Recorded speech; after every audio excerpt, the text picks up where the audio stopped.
បាទ keep going បាទ keep going យើងប្រែថាបន្តទៅមុខទៀតឬក៏យើងប្រែថាស៊ូស៊ូអញ្ចឹងណាបាទខ្មែរយើងថាស៊ូស៊ូ keep going ស៊ូស៊ូឬក៏បន្តទៅមុខទៀតបាទ you can do it you can do it បាទមានន័យថាអ្នកអាចធ្វើបានឬក៏អ្នកអាចធ្វើវាបានអញ្ចឹងណាឬក៏អ្នកអាចធ្វើបានអញ្ចឹងណាបាទ you can do it បែរថាអ្នកអាចធ្វើបានអូខេ don't give up បាទ don't give up បាទ don't give up វាប្រែថាកុំបោះបង់បាទអញ្ចឹងការសិក្សាភាសាអង់គ្លេសគឺបងប្អូនអរគ្នាកុំបោះបង់បាទបើសិនជាយើងបោះបង់អញ្ចឹងការរៀនភាសាអង់គ្លេសគឺ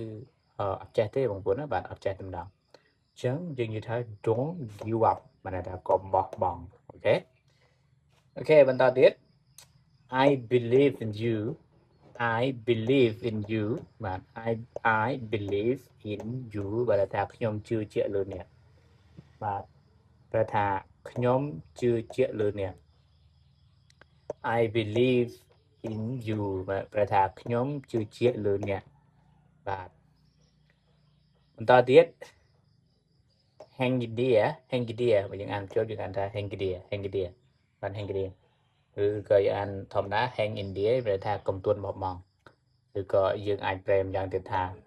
តើស៊ូព្យាយាមអត់ធ្មត់បន្តិចទៀតទៅអញ្ចឹងណា Hengdia កុំទួនបោះបង់ឬក៏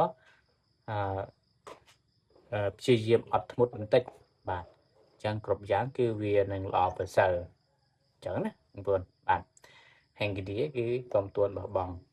អូខេហើយវីដេអូនេះគឺខ្លីតែប៉ុណ្ណេះបងប្អូនបាទហើយវាអត់ចង់ធ្វើវីដេអូវែងទេ